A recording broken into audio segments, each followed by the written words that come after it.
ధర్మరాజా, ఇది పుణ్యం యొక్క విశేషం. నీకు ఇప్పుడు బాగా అర్థమైందని నేను అనుకుంటున్నాను అన్నాడు మార్కండేయ మహర్షి. అంటే దాని అర్థం ఏమిటంటే, ఈ తారతమ్యాన్ని నువ్వు గమనించవలసి ఉంటుంది. ఇది ధర్మరాజు గారికి మార్కండేయుడు చెప్పడంలో ఉన్నటువంటి రహస్యం. అంతేగాని ఏదో ఓ కథ తీసుకొచ్చి ధర్మరాజు గారికి చెప్పడానికి ఆయన అంత అమాయకుడు కాదు, ఉత్తిని కూర్చుని వినడానికి. అక్కడ ఉన్నవాళ్ళు ఎవరు? ఏదో చందమామ కథలన్నీ చెప్తే వినడానికి కూర్చున్న వాళ్ళు కాదు, సమయాన్ని అతి విలువైనదిగా చూసేవాళ్ళు. ఒకరు శ్రీకృష్ణ భగవానుడు, ఒకడు నారద మహర్షి, ఒకడు మార్కండేయుడు, ఒకడు ధర్మరాజు, వేరొకడు ధౌమ్యుడు. మిగిలిన వాళ్ళు నిత్యాగ్నిహోత్రీకులైన విప్రులు. ఏ కారణం లేకుండా ఎందుకు వింటారు? అంటే ధర్మరాజా, ఇది పుణ్యం యొక్క విశేషం. నీకు ఇప్పుడు బాగా అర్థమైందని నేను అనుకుంటున్నాను అన్నాడు మార్కండేయ మహర్షి. అంటే దాని అర్థం ఏమిటంటే, ఎంతకాలము పుణ్యములు చేసి కీర్తి లోకమునందుంటుందో అంతకాలము మాత్రమే స్వర్గలోకమునందు నివాసం ఉంటుంది.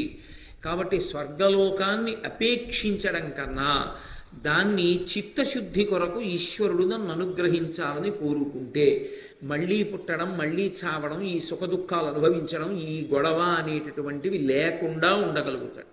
ఒక్కొక్కచో స్వర్గలోకవాసం అంత పుణ్యం లేకపోవచ్చు, కానీ చాలా పుణ్యం చేసినవాడు అనుకోండి, అది పుణ్యం కింద ఉంచుకుంటాను అనుకుంటే ఏమవుతుందంటే, ఉత్తర జన్మల యందు దాన్ని అనుభవించాలి. కాబట్టి అది జన్మకి కారణం అవుతుంది. వచ్చే జన్మలో పుడతాడు, ఈ జన్మలో ఏదో చాలా పుణ్యం చేశాడు. ఈ పుణ్యం అంతా ఎందుకు పనికి వస్తుందంటే, ఎంత వేగంగా దీన్ని హరించచ్చని చూస్తారు. సమున్నతమైనటువంటి స్థితిలో అధికారంలో కూర్చున్నాడు అనుకోండి, ఒక చక్రవర్తిగా కూర్చున్నాడు అనుకోండి, ఆ సింహాసనం మీద కూర్చోడానికి, చక్రవర్తి అని అనిపించుకోవడానికి ఎంత పుణ్యం వ్యయమైపోతుంది. ఒక జన్మలో చక్రవర్తిగా ఓ 30 సంవత్సరాలు అనుభవించాడు, అయిపోయింది పుణ్యం అంతా. గత జన్మలో ఎంతో కష్టపడి చేసుకున్న పుణ్యం అంతా ఓ 30 ఏళ్లలో పూర్తయి పాపం మాత్రం మిగిలిపోతుంది. అనుభవంలోకి రావాలిగా మళ్ళీ అది. ఇప్పుడు మళ్ళీ పాపం చేయకుండా పుణ్యమే చేస్తామని ఏమి నమ్మకం మనుష్య జన్మలోకి వస్తే? అదే పుణ్యాన్ని చిత్తశుద్ధి కొరకు వాడుకోవాలి అని నిశ్చితంగా సంకల్పం చేసుకుని పరమేశ్వరుడికి ధారపోసేసాడు అనుకోండి, నాకు అక్కర్లేదు, ఈ పుణ్యం నాకేమీ ఉపకారం చేయక్కర్లా, ఈ పుణ్యం అన్నది నాకేం లేదు, ఈశ్వర మీరు చేయించారు, మీకే అర్పించేస్తున్నాను అన్నాడు అనుకోండి, భగవంతుడి యొక్క అనుగ్రహానికి పాత్రుడు. వీడు రా నిజాయితీపరుడు. లోకంలో పుణ్యం చెయ్యడం అనే మాటకు అర్థం ఏమిటి? ఓ ఆవు దగ్గరికి వెళ్ళి మీరు కాస్త గ్రాసం పట్టుకొచ్చి వేశారనుకోండి, పుణ్యం వస్తుంది. కానీ గ్రాసాన్ని పెంచింది మనం కాదు, పచ్చిగడ్డి పరకల్ని, ఆవుని సృష్టించింది మనం కాదు, ఆ పరకలు కొయ్యడానికి చేతిలోని శక్తి మనది కాదు. యాదేవి సర్వభూతేషు శక్తి రూపేణ సంస్థిత నమస్తస్యే నమస్తస్యే నమస్తస్యే నమో నమః. ఆ తల్లే శక్తి రూపంలో ఉంది. తెచ్చి పెడితే తిని ఆ గడ్డి పరకల వలన ఓ పుణ్యం అంటూ ఉంటే, ఆ పుణ్యం చిత్తశుద్ధికి పనికి రావాలి అని అనుకున్నాడు అనుకోండి, ఇప్పుడు ఏమవుతుందంటే పాపం అనేటటువంటిది దుఃఖ రూపంలో తనంత తాను క్షయం అయిపోతుంది. ఏదో ఒక దుఃఖాన్ని అనుభవిస్తుంది, దుఃఖం లేకుండా ఉండదుగా. ఏదో దుఃఖం చిన్నదో పెద్దదో ఉంటుంది, ఓ కాళ్ళే పెట్టడమో చేయనే పెట్టడమో ఏదో ఉంటుంది. ఆ రూపంలో ఆ దుఃఖం క్షయం అయిపోతుంది. ఇప్పుడు దుఃఖం లేదు, పూర్తిగా పోయింది. పుణ్యం అసలు చేసుకున్నది లేదు, ఎందుకని అంతా ఈశ్వరుడి కోసం అర్పించేశాడు. ఇప్పుడు చిత్తమా శుద్ధమైపోయింది, పాపపుణ్యములు రెండూ లేవు, అనుభవించడానికి లేనప్పుడు జన్మెందుకు ఇంకా? ఆ క్షణంలో ఈశ్వరుడు జ్ఞానాన్ని కటాక్షిస్తాడు. అథవా చిత్తశుద్ధి ఏర్పడిందనుకున్న నాడు జ్ఞానం ఇస్తే సంచితము దగ్ధమైపోతుంది. ఆ జ్ఞానము కలగగానే ఇక సంచితం ఉండదు, కాలిపోతుంది. కాలిపోతే ఇక పునర్జన్మ ఉండదు. సంచితం అంటే కొన్ని కోట్ల జన్మల్లో చేసిన పాపపుణ్యాలు ఇంకుండవు, కాలిపోతాయి. కాబట్టి స్వర్గలోకవాసం అనేటటువంటిది ఎంత తాత్కాలికమైనదో, ఎలా కింద పడిపోతారో మార్కండేయ మహర్షి చూపించారు. ఇందులో విచిత్రం ఏమిటంటే, భగవంతుని యందు భక్తి కలిగినటువంటి మార్కండేయుడు, భగవంతుని యందు భక్తి కలిగిన ప్రాణులే కాబట్టి శరీరాలు ఏవైనా కూడా తాబేలు కొంగ అదే శరీరంతో అలాగే ఉన్నాయి. ఎవరికన్నా ఇన్ని పుణ్యాలు చేసి స్వర్గలోకంలో ఉన్న ఇంద్రజుమ్నుడి కన్నా వాటి ఆయుర్దాయం ఎక్కువ. అవి సాక్ష్యం చెప్తే మళ్ళీ వెళ్ళాడు. కానీ ఇంద్రజుమ్నుడు ఇంతకాలం స్వర్గంలో ఉండగలిగాడా? ఉండలేకపోయాడు. ఇప్పుడు ఈ చెప్తున్న తాబేలు ఒకటి కూడా వెళ్ళిపోయింది అనుకోండి, మళ్ళీ కింద పడిపోతాడు.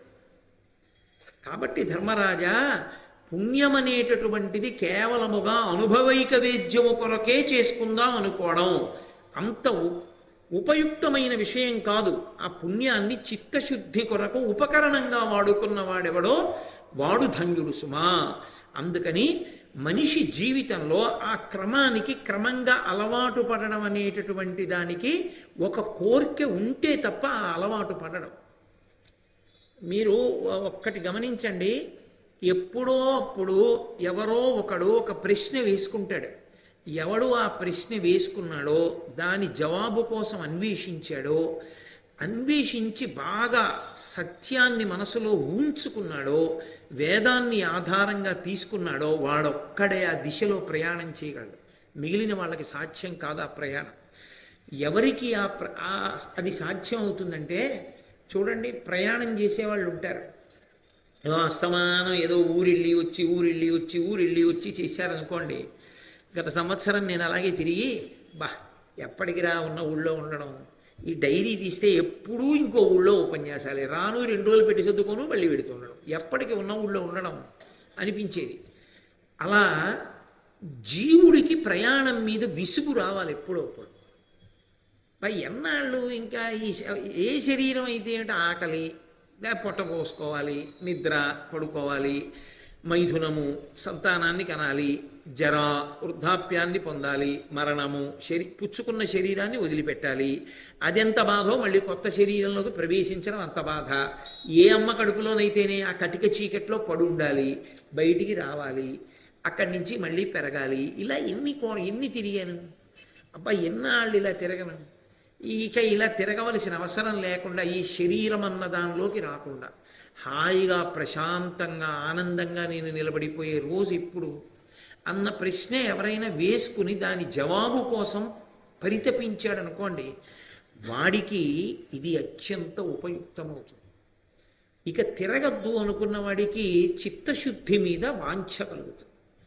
ఈ పాత్ర పాయసం పట్టడానికి యోగ్యం కావాలి, అయితే తప్ప పొయ్యడు ఈశ్వరుడు. ఎందుచేత అంటే పోషించాడు అనుకోండి, ఏ పాత్రలో పడితే ఆ పాత్రలోకి, ఆ పాత్రకి ఉన్నటువంటి మకిలి వలన పదార్థము సేవనమునకు ఉపయుక్తము కాదు. బాగా జంగు పట్టిన పాత్రలో తీసుకొచ్చి పాయసం పోశారనుకోండి, మళ్ళీ మీరు ఎవరి చేతిలో ఉన్నా పోస్తానంటే పాత్ర శుద్ధి లేదు, అందులో పోశారు, వాళ్ళు ఇక తిరిగి పుచ్చుకోరుతారు. అందులో పోశారంటే అది విషమైపోయి ఉంటుందంటారు. ఆ పాత్రని బాగా తోమారనుకోండి, అప్పుడు అందులో మీరు ఏది పోసినా ఇబ్బంది లేదు. ఇది శుభ్రంగా ఉంది, ఇందులో పోయిందంటే. పాలు పోసేటప్పుడు ప్రధానంగా ఎందులో పడితే అందులో పోయిరు. ఇందులో పాలు పొయ్యొచ్చా, బాగా తుడిచి పాలు పోస్తారు. పాత్రశుద్ధి ఉంటే తప్ప పాలు పొయ్యనట్టు చిత్తశుద్ధి ఉంటే తప్ప ఆ భాండమునందు ఈశ్వరుడు జ్ఞానాన్ని పోయడు. అందుకే కొన్ని కోట్ల జన్మల తర్వాత తప్ప జ్ఞానం అంకురించదు అనడానికి కారణం ఎందుకు వస్తుందంటే, అసలు ఆ దిశలో కర్మల్ని పుణ్యకర్మగా మార్చుకోవడం కాకుండా చిత్తశుద్ధి కొరకు వాడడం అనేటటువంటిది వస్తే తప్ప అసలు పునరుత్పత్తి అన్నది, పునర్జన్మ అన్నది ఆగదు. అది అలా తిరుగుతూనే ఉంటాడు ఆ చక్రంలో. ఈ తిరుగుతూ ఉండిపోవడం అనేటటువంటిది ఆగాలని కోరుకున్నవాడు ఎవరు ఉంటాడో వాడికి పుణ్యకర్మని మళ్ళీ అనుభవించాలన్న కోరిక చచ్చిపోతుంది. ఉద్దయా బాబు మళ్ళీ రాలేనా శరీరంలోకి, ఏదో పుణ్యకర్మ, ఏ సుఖమైతేనే మళ్ళీ శరీరంలో ఉండాలా వద్దా, మళ్ళీ శరీరంలో దూరాలి, వద్దు నాకు, నేను రాను. అందుకే మీరు చూడండి, మహాజ్ఞానులైన వారందరూ కూడా భయపడేది ఎప్పుడంటే శరీరంలోకి వెళ్ళమంటే భయపడతారు, అది ఎప్పుడు పోతుందని అడుగుతారు. మీరు అందుకే మహర్షులు శాపం ఇస్తే శరీరంలోకి వెళ్ళంటారు.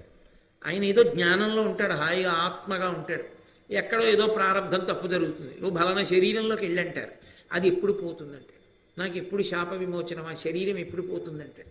నహుషుడి కథ మీరు విన్నారుగా భారతంలో. అలా ఉందా, ఏది కనపడితే దాని బలం నాకు వస్తుంది అన్నారుగా, తింటూ పడుందాం అనుకోడు, ఎప్పుడు వదిలేస్తాను ఆ శరీరం అంటాడు. అంటే తానుగా ఉండడాన్ని ఇష్టపడతాడంటే ఆత్మగా ఉండడాన్ని మాత్రమే ఇష్టపడతాడు. ఆ స్థితి కోరుకున్నటువంటిది, దాని యందు బలీయమైన స్థితి ఏర్పడితే పుణ్యకర్మాచరణమునందు అనురక్తి ఉండదు. అందుకే ఆ స్థాయికి వెళ్ళిపోయినటువంటి జీవన్ముక్తులైన మహాత్ములకు విధి నిషేధములు అన్వయములు కావు.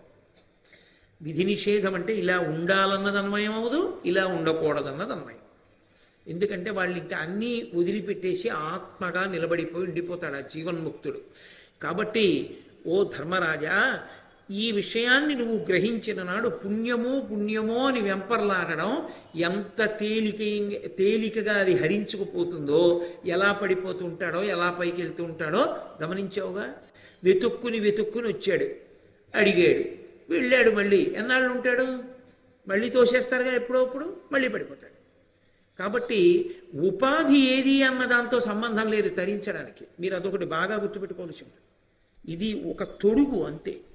ఈ మనుష్య శరీరం అనేటటువంటిది అన్ని తొడుగులలోకి ఉత్తమమైన తొడుగు. ఎందుకంటే దీనికి సహజంగా అధికారం ఉంటుంది, అన్ని పుణ్యకర్మలు చేయొచ్చు, దీంతో బుద్ధి ఉంటుంది. కానీ ఒక్కొక్కసారి మినహాయింపులు ఉంటాయి.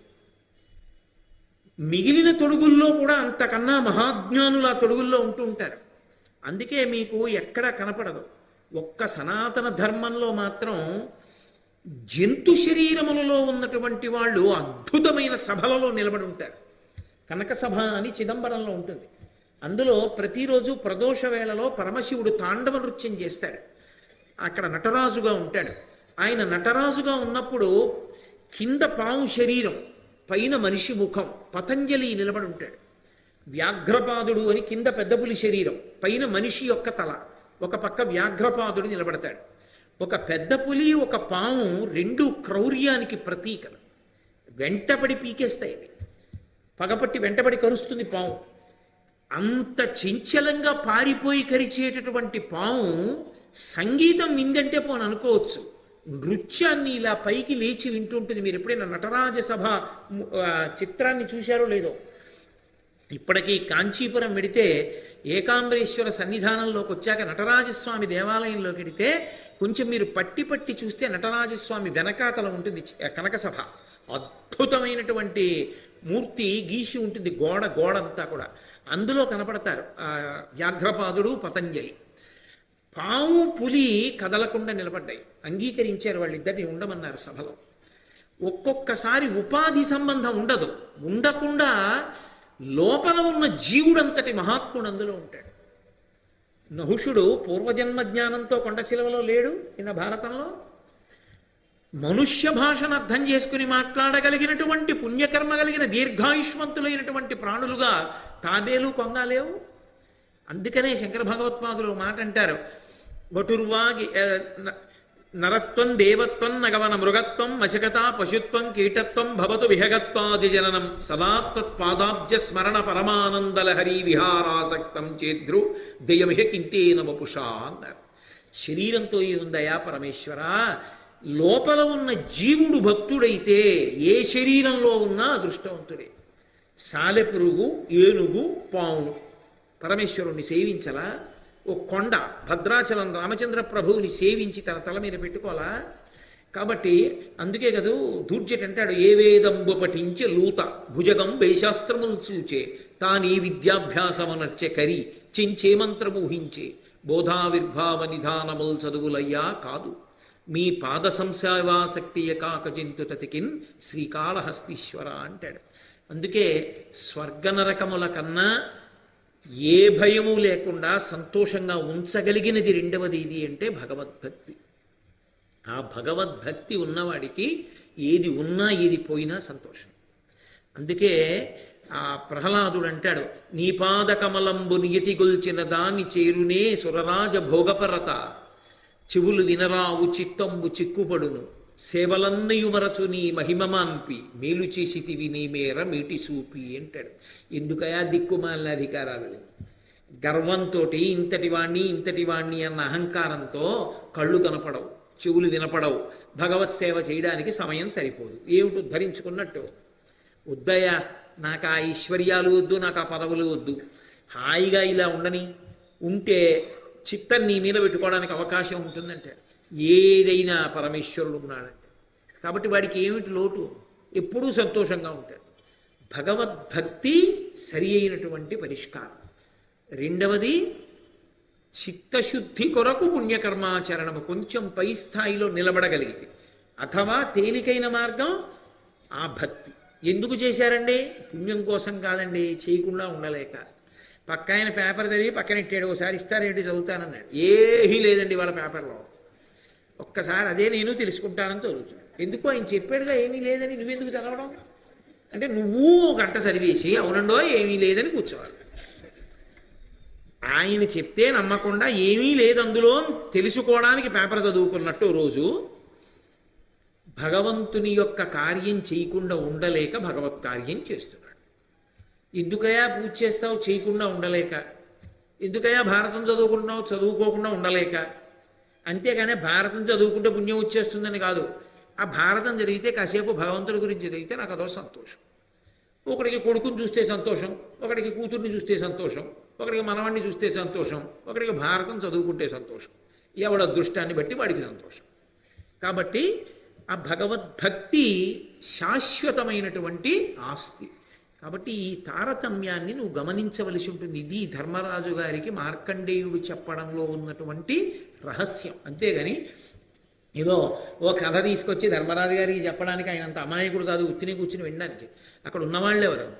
ఏదో చందమామ కథలన్నీ చెప్తే వినడానికి కూర్చున్న వాళ్ళు కాదు, సమయాన్ని అతి విలువైనదిగా చూసేవాళ్ళు. ఒకరు శ్రీకృష్ణ భగవానుడు, ఒకడు నారద మహర్షి, ఒకడు మార్కండేయుడు, ఒకడు ధర్మరాజు, వేరొకడు ధౌమ్యుడు. మిగిలిన వాళ్ళు నిత్యాగ్నిహోత్రీకులైన విప్రులు. ఏ కారణం లేకుండా ఎందుకు వింటారు అంటే అందులో ఏదో వేదాంత ప్రతిపాదన ఉన్నది అని గుర్తు. కాబట్టి ఈ మాటలు చెప్పి ఆయన అన్నాడు, ధర్మరాజు గారు ఒక మాట అన్నాడు, చాలా సంతోషం, నేను మీరు చెప్పినటువంటి విషయాన్ని పూర్తిగా జీర్ణం చేసుకున్నాను. లోకంలో ఒక్కొక్కడు ఒక్కొక్క పేరుతో పుడతాడు, పుట్టి ఇంకొక పేరుతో పిలవబడుతూ ఉంటాడు. ఇది చాలా చిత్రంగా ఉంటుంది. కీర్తి అన్న మాట కదా వచ్చింది అక్కడ. కీర్తికి గుర్తు ఏమిటో తెలుసా? అసలు ఆ పేరే మారిపోవడం.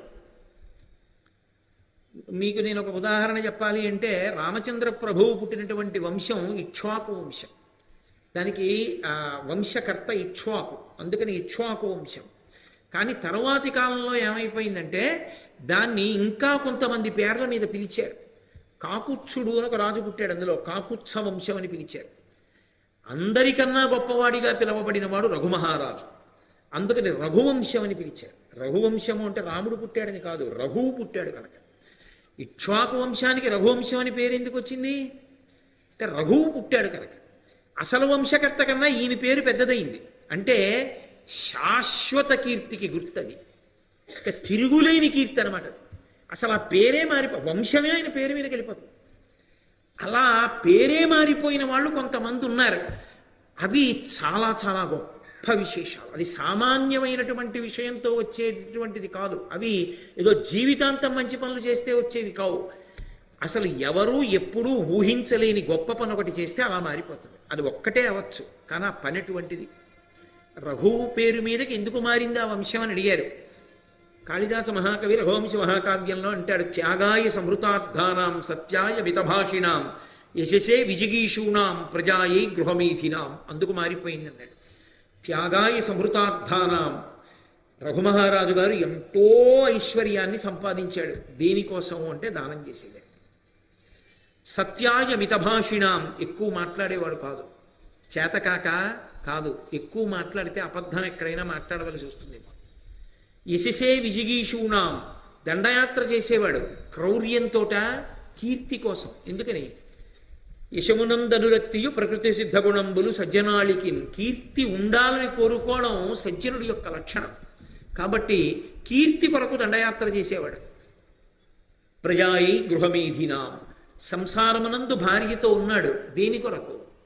కేవల సాంసారిక భోగము కొరకు కాదు, వంశోద్ధారకుడి కంటే తప్ప తనకి పితృరుణం పోదని ఆ పితృరుణం నుంచి విముక్తుడవడానికి కొడుకుని కనడానికి సంసారంలో ఉన్నాడు.